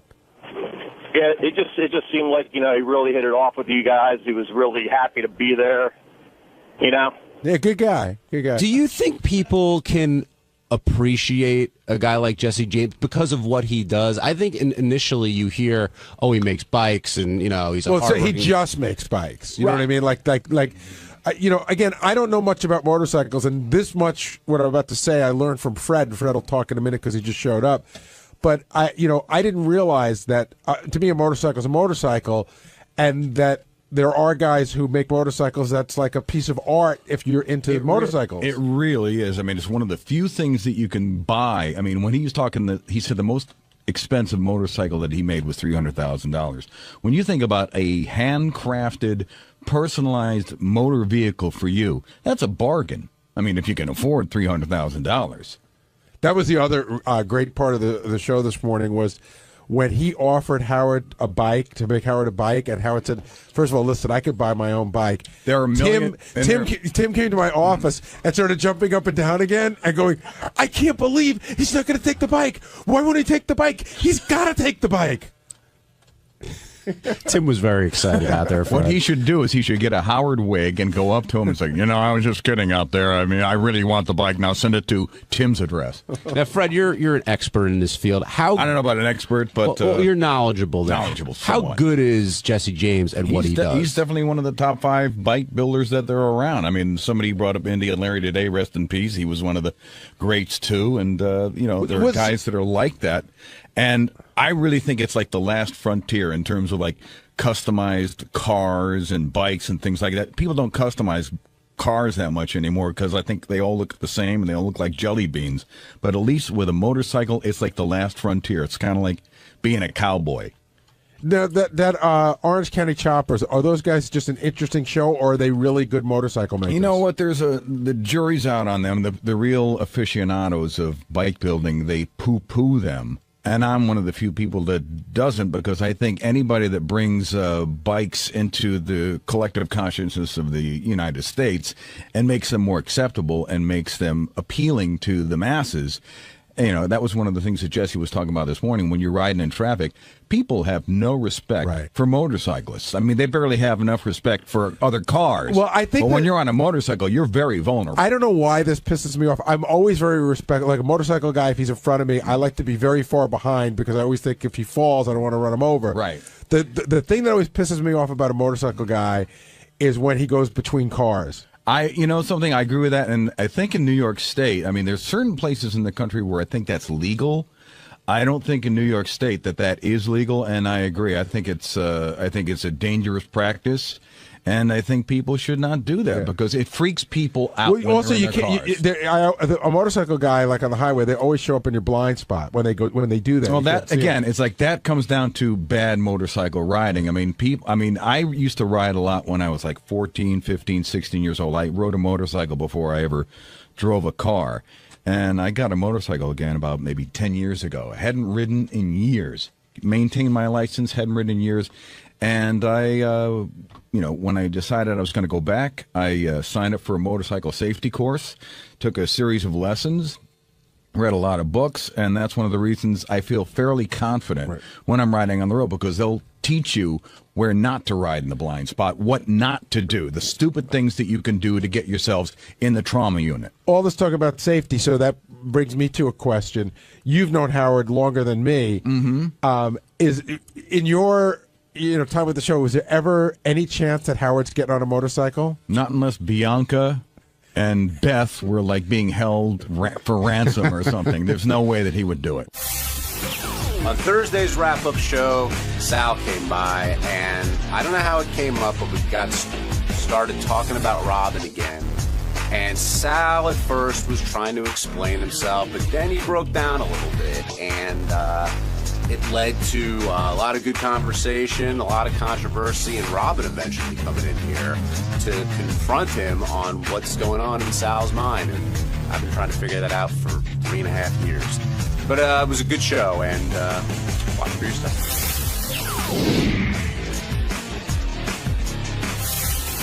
Why are you so glum? I'm not glum. Just waiting for my beating. You seem glum. I'm on standby. Why do you say that every time? I'm waiting for my beating. Because whenever I express myself on this godforsaken shithole, I get ripped apart the next day. I do. And you know what? I'm going to. Maybe this is a good thing. What are we talking about here? Are we talking about the game, or are we talking about how you verbally attacked Robin? Which godforsaken shithole are you referring to? Okay, I know I attacked Robin. I didn't view it as an attack. I knew I attacked Robin. I didn't view it as an attack. It came off as an attack. Well, how would you view it? In other words, you just said, I know I attacked... Without being redundant, it was constructive criticism that she took personally. And I know a lot of people feel that way, and I'm sorry. I'm sorry that I offended Robin. That wasn't my intent. But, if somebody else gave criticism, it wouldn't be as bad. I always have to be the guy that stepped on in the that's end. not true. That's wrong. That's just not true. No, it is. It's true. It is. Because I'm the only one. I'm the only one that gave Robin good advice, as far as I'm concerned. No, you're the only one that gave her that advice, and you think it's good advice, and that's you could think that, but you're not better than me, Gary, to tell me. I'm not saying I'm better than you. I'm saying you don't have the ability to recognize that you took a solid 10 minutes on the wrap-up show to talk about how Robin is literally single-handedly fucking up the show, and it's your opinion that she's fucking up the show, and we don't say a word, and we let you say whatever you want, and you don't have the ability to think that she might be offended by that. Well, you interpret it as me saying she fucked up the show. I said I would prefer if she just slowed down a little bit. And that's what I really said. Slow down. Know your place. Slow the fuck down. And that's it. And then it just turns to this whole... So, you know what? I'm not going to express my opinions anymore on you guys. Because when I do, everybody gets into a tizzy. Everybody gets all upset. It's not worth it. Actually, you probably get called on the carpet about 1 out of every 10 times you express your opinion. Because you express your opinion a lot. But seriously, when you were talking... Did it not hit you in the head that Robin might not appreciate that? Were you surprised when Robin grabbed you in the hallway? I lost a little sleep the night before. Did she just? It started hitting me like, oh boy, I wonder how she's going to interpret this. I hope I didn't. I felt bad about it. I thought it was a little. But why would you feel bad? It's just I was a little harsh. But it's an opinion. It wasn't an attack. It was tough love. But like when you said that Howard's tongue had Robin's feet mark on it, like was that? It's got a Reebok mark. Well, Reebok mark. Sometimes you have to paint the picture to get your point across, and I felt at that moment that was the case. And I have no ill will towards Robin. She told me to fuck off. God bless her. Whatever she wants. I'm sorry to interrupt you, but what happened? She just grabbed you in the kitchen and said, fuck off? She was in the kitchen. Or did you say something to her first? Like, did you say, hey, I love you? Or no, I didn't say, hey, I love you. Hey, Robin, listen, about that you suck thing. I said something like, hello, Robin. She's like, should I say hello back, or would I be talking too much? And you go, really? What do you mean? And I said, really? What do you mean? I really did. And she's like, and she goes, Sal. I'm like, Robin, as soon as I said that, and I do, and I said it on the show too. She goes, love you, schmuff. You don't start with that bullshit. Just because you have, and she really laced into me. She's like, just because you have problems at home and blah, blah, blah, and you have the ability to stand up to your wife and you have issues with women, you think you could take it out on me. I'm like, no, that's not the case at all. I go, Robin, that's not the case. I go, I just want to let you know that in certain circumstances, I think you chime. And she's like, fuck off. And she turned around with her cup of celery juice that's going to go up her ass in the next 5 minutes. And I said, Robin, I go, let me. She goes, take another step. I'm throwing this in your face. And I'm like, whoa, and that was it. And you know what the greatest part is? The thing is, I really feel bad. I don't like to have tension between people, especially your coworkers and your friends. I feel bad about it, but it bothers me. Like, I don't know. Like, I expressed how I felt, but it's not worth it. I don't think you expressed it in a way that somebody would like. You thought it was constructive, but it really did come across as a bit of an attack. And my favorite part, by the way, is how you made a point of telling us that day, I'm not going to be one of those fucking assholes that says, I love you, Robin, but. And all you've ever said, starting every sentence, including when you saw her in there, was, I love you. Yeah, that's true, but I said that I'm not going to be an asshole that says, I love you, but, because I really do love her. Like, I'm not going to be a liar. That's what I meant. Like, after, on the show every day. I'll take 500 shares of Woodgistics, please. You need a decipher from, like, the _Vinci Code to figure out what Sal means when he says shit. When you get caught in a conversation with Sal, I do understand why he was so successful at selling stock. Because he really tells you. Like, sometimes I would walk out of there confused. Well, that's because he says 3 different opinions that often contradict each other in one statement. I said what I meant.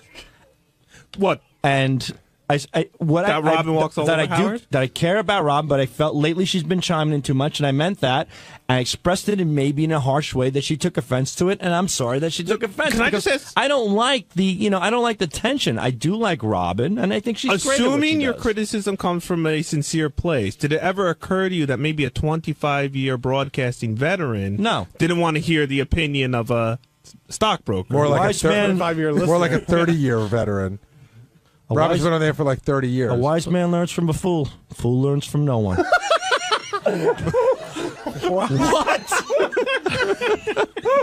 It's exactly what I said. If you guys can't interpret that, a wise man learns from a fool, and a fool learns from no one. So that means there's always something you can learn, whether God...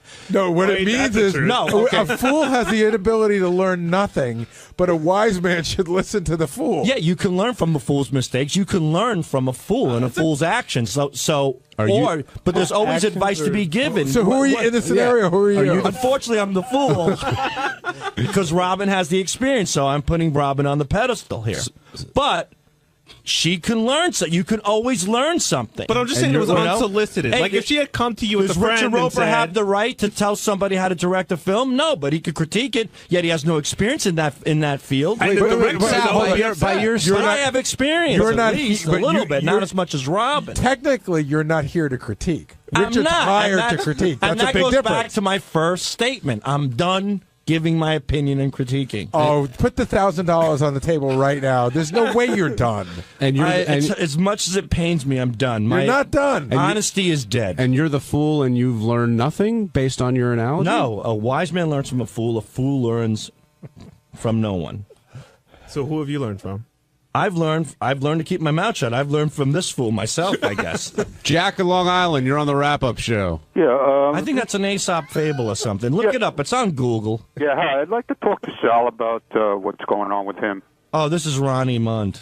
Who? I could tell. I could smell the _Metamucil coming off your skin. Yeah, well, hey, dude. Yeah, I can smell. You know what, dude? You do Hold this. on. You do this Yeah, every time. Take that diaper you have around your ass and wrap it around your mouth. You will do this. please? You do this every time. You cause trouble for yourself. I do. And then you cry like a baby. I'm not crying one bit. I'm just learning my lesson. Now you did it with Robin. I didn't do anything with Robin. Like a little baby. Ronnie, I'm not being a baby here. I'm learning, Ronnie, like that I shouldn't baby, express myself because you get in trouble. Baby, man, you don't quit. Baby, just the opposite of a very, very old person. Go lock yourself in your Jack? room, like I told you a long time ago. Go lock yourself in a room there. Ronnie, I'm sorry, Ronnie, that you have to ride my coattails for attention, but your point your point is just worthless. It's just stupid. My point is so right. No, it's not because right. I expressed myself about Robin. Robin got upset. I'm upset that she's upset. It's not worth it. Who are you to express yourself about Robin? And who are you to tell me what I should and should not do? Because you're hired here to be a writer. And you're hired to be a Howard's driver, so shut the fuck up and drive. I do. What are you doing calling in on a show? I'm waiting for him. I'm busy. All right, so wait. Whoa, settle down, everybody. Jesus Christ, this guy. Hold on, Sal, asshole. wait a second. You're a stupid asshole. Now, Jack, doesn't Sal have the right to express his opinion? No, not. Why should he? Who is he? I mean, if he's asked a question, he's simply answering it. Nobody asked him to make it give opinion on Robin, whether she should talk more or talk less. Who is he?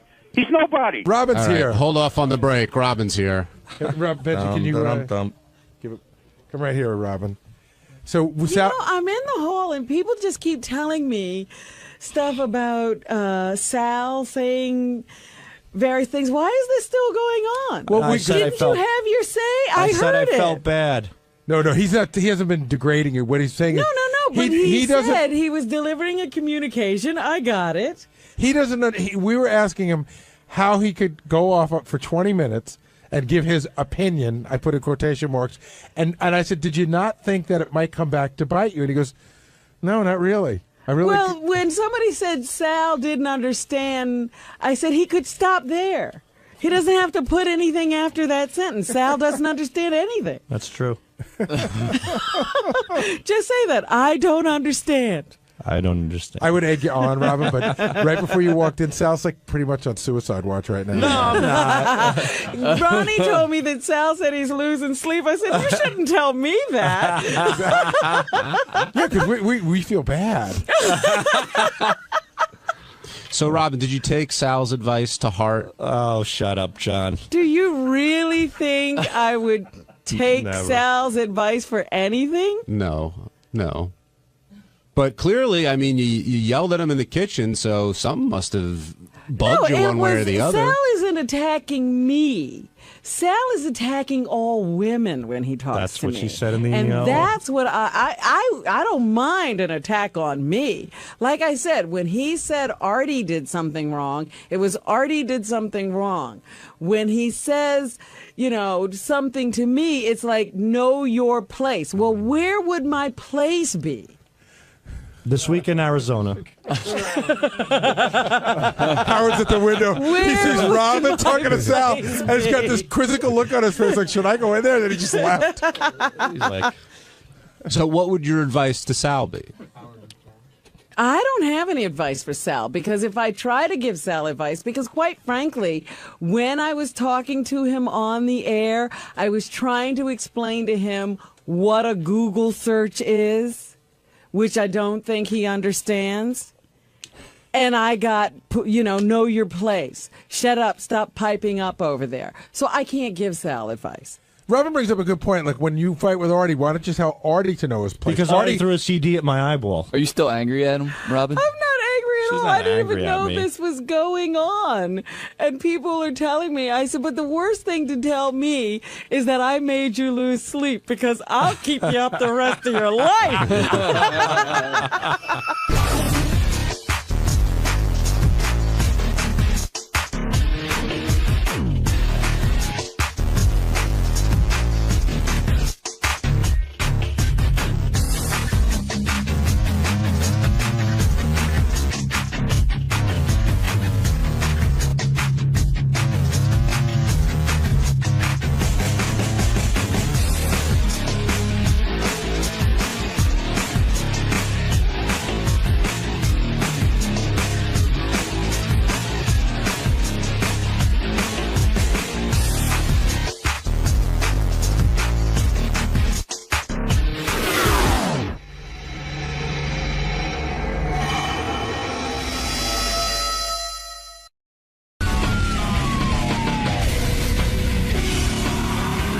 Kind of cool show happening today. Jimmy Kimmel, who I saw this weekend, by the way. We were hanging out. Oh, yeah?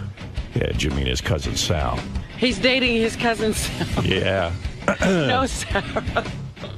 Well, I did have some alone time with Jimmy. Yeah. And I got to ask him about, Sarah Silverman. Did he open up? He opened up, but, when a guy opens up to you in private, this is the problem with me associating with people outside of the show. They kind of give you they preface their statements by saying, look, this is some stuff I'm going to talk to you about. It's embargoed. And all I'll tell you about that, I'm embargoed. But I'll ask him about it on the air, and we'll see how clean he comes. But yeah, but you know what? Do you really care more about Jimmy than the show? Fuck him over now. Well, let's do it. That's anyway, right. I am a man of my word. Are you ever going to get better information out of him? Yeah, but I got to tell you something. This is how bad I am with people. This is another story of how bad I am. Jimmy began to open up to me about him and Sarah and, what was going on. And was really open, huh? And afterwards, like Beth says to me, well, what did Jimmy say? I said, I don't know. You had no idea? You didn't even listen? You blanked out? I think I listened, but I didn't understand what he was saying. It didn't make any sense to me. I think the only reason you listen to me in those situations is because you're so fascinated how fucked up I am. Like heroin is like something. He's really fascinated about interpersonal relationships. Yeah, but I think maybe it's boring to him now. I listen to you because we're on the air together. That's why. I can. So in a hear year and a you half, on the I air. should stop calling If Jimmy talked to me on the air, I would understand everything. Right. And you'd question him. Yeah. You know, you don't even ask questions. No, in I these meant even situations. personally. I did, Robin. Even when I call you, you listen. Yeah. But I even said to Jimmy, I said, I don't understand what you say. In other words, okay, you guys broke up and you're explaining it, but I still you don't get it. I still don't know. I don't even know that you really told me anything here. I don't understand. And then he started again to tell me stuff. And maybe he was just being guarded or whatever, but I have I've had that experience where people are saying a lot of words, but I don't understand anything they're saying. Yeah, I mean, I'm telling you. They're usually foreign people. I swear to you, I am as in the dark as before. And the only thing I know is what Jimmy has said publicly, that she broke up with him. So basically, you are saying everything you know on the show, so that's good. Yeah, I am. I mean, I could tell you everything he said, but it doesn't make any sense. So, he'll come in here, and whatever he's comfortable talking about, we'll He probably isn't comfortable talking about any of it. Probably not. On the air. No. All right, Jimmy Kimmel's here, man. Old friend of the show. We got a lot of old friends here. We don't have no new friends. We got only old friends. What the fuck? Kind of like you. Yeah, exactly. Fuck you. Come on in.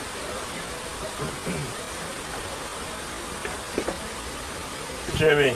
Hey, what's Morning. happening? How you doing, man? Good, thanks. I thought you were going to come to my hotel room and wake me up there. I wish. At this thing. So what brings you down to the show today? What do you think brings me down to the show? What are you talking about? Oh, I have a lot of important things to talk about on the show. Gary's penis. What you're talking about right now? Yeah. No, I had a similar thing done to my penis, so I feel like I can add a lot to the conversation. You're going to share your experience with us Yes, today about that? I'll help make men in their cars crouch over throughout the morning today. All right, Jimmy Kimmel's here. Bring in Jimmy. Jimmy, you gained weight. No, that's Artie. There's Jimmy. Jimmy's actually lost weight. Look at Jimmy. Jimmy's thinner. Good to see you. Artie's thinner too. Hey, James. Hello, Howard. I Host can't hear of- anything in my headphones, but my cans. Host of Jimmy Kimmel Live. Don't act like you haven't seen Howard. We heard you spent the weekend together. Yeah, we made love. I thought that was going to be our secret. No, that wasn't a secret. Oh. It's just, you know what it is? What? When I hang out with Jimmy, I feel kind of like I disappoint him. What? Why? Because when I'm not on the radio, I'm not a whole lot of fun, and I'm actually kind of quiet and not all that witty. And I think Jimmy kind of worships Are me a you little bit. fishing for compliments? No. I'm being serious. Jimmy, Welcome to the show, Jim. Jimmy looks up to me. It's true. That is true. And so you expect that he expects something. Like, I had Jimmy's stories, like when he was in high school, he listened to me, or someone sent him a tape, and he wanted to go into radio. I don't know what the whole thing is, but then, is this your way of saying you want Fred to play music and for me to go on? No, it's him saying he wants Ralph to play but music. it's always awkward because I know, probably Jimmy's expecting this great guy to hang out with him, and I'm really not a lot of fun, as Beth will tell you. I disagree. We did have a lot of fun, and I have a lot of fun. I'm not. What do you think I'm expecting? I'm not expecting Robin Williams bouncing off the wall. That would be annoying. But I know, you like to sit and Jimmy came out to see me, so it was like.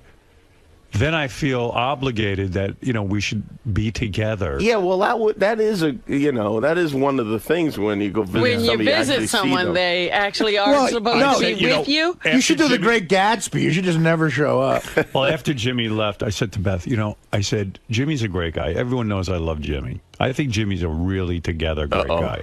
Together? Yeah, he's got it pretty together. together, Robin.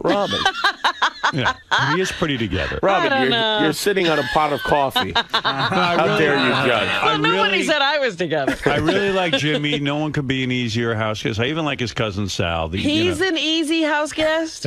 I am. Sal, yeah, because Sal is like that wall. He doesn't say anything. He's saying like a potted plant. He was nervous. He's not usually like that. But I said, you give Sal a sports sticker, he's fine for I said to Beth afterwards. I said, Jimmy coming out to the house makes me realize I don't think I want people coming out to the house. So she goes, good, thanks, Jim. This is positive. She said, why? She goes, no one could be easier than Jimmy. Like, Jimmy's so great. I said, that's right.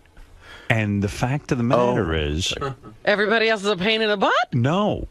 I said, even I can't handle that because I couldn't even sleep when Jimmy was over because it was like...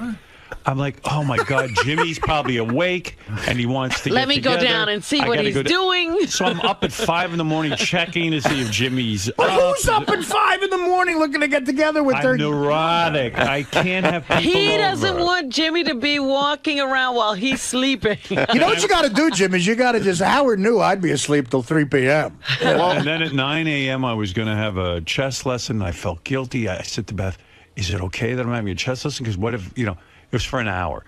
So I was like, she goes, well, I guess so, but Jimmy's your guest, and he's here. And I go, but I want my chess lesson, too. You mean Jimmy can't hang out with his cousin and do stuff? No, I'm fine. I don't like to get up early anyway. But in fact, I actually intentionally, I got up what I thought was early. I got up at I made sure to get up at 9:30. So around when your chess lesson was over, then we could hang out. Yeah, you should have combined the two and had Jimmy give you a chess lesson. Yeah. Why don't you just say to your guests, you know what? I got a chess lesson at 9 I did. or whatever, I told Jimmy. and do whatever you want. Everything and I'll is- see you in the afternoon or I'm something. just not good. I feel guilty. Everything is very well scheduled. Yeah. Yeah, I mean, you're very well scheduled. You know what's happening when you go there. It's Yeah. almost on a list. Yeah. Well, I'm glad Jimmy went. Now I have someone I can call to ask how the house looks. When you straighten yourself out, you might get off. Well, yeah, they don't want crazy drug people Yeah, knocking yeah. at the door. What, me and 3 cops aren't fun to have over your house? But so I always feel like. You don't want Artie making an escape. And then the other weird aspect is I'm hanging out with Jimmy, and where Jimmy and I were having a private conversation, and I even said to Beth, I'm going to ask Jimmy about Sarah. Did you hear my rap about this morning? No, I couldn't get my Sirius. Dude, you working and in the fucking car. Sarah went through weird shit. Howard told us on the air. What the fuck, man? I would never do Thank that. God you got out of there. With a midget? A midget? It wasn't a midget. He was just short. No, I said, Jimmy and I were talking. I even said to Robin this morning, I said, I sat with Jimmy. We talked for a half hour, an hour privately about a bunch of things. But one of the things being what happened with Jimmy and Sarah. I need an explanation because I was close with Jimmy and Sarah as a couple. And I said to Robin, I have no idea what Jimmy's talking about. He says, It first was of an all, hour. of course, it was not for the air, but in the same, he said he went to Beth and he couldn't tell her what you said. Because immediately, after we had the conversation, Beth wanted to come down, but she saw we were talking privately. Oh. She said to me, okay, so what did Jimmy say about Sarah? Right. I said, I don't know. I don't know what the fuck he said. For Howard to listen to you, you have to work Howard into the conversation. Yeah, there you go. I don't know what I said either. I mean, I don't know. It was the lamest, most He mysterious. said he's not sure you know why you broke When a chick asks me what their day, if I want to hear what their day was like, I'm like, only if I'm in it. I wish it could have been more interesting, but No, it wasn't that it wasn't interesting. I just didn't understand. He said you were saying things, but he couldn't understand what you were saying. I don't understand what I'm saying most of the time either. So. But maybe it wasn't not that interesting. Maybe it wasn't interesting. And then also it's awkward because Jimmy says to me, look, this is private. So I said, okay, well, so what does that mean? I can't Well, call here's the the problem. Inquirer? Here's the problem is that I know you would like me to talk to you about these things mostly because you're curious about this stuff, but I know that Mostly because he's a yenta. it's hard for you to remember what is okay to talk about and what isn't okay to talk about. So Right. for your own protection, I feel like that was smart. Maybe you didn't tell him anything. Well, he didn't. I'm telling you. I know I did. I told you You did? everything. I mean, I told you everything that was there. It's not that interesting, you know. It's Sometimes not. It was people just horribly don't. boring. Something happens. Horribly I don't know what it boring. is.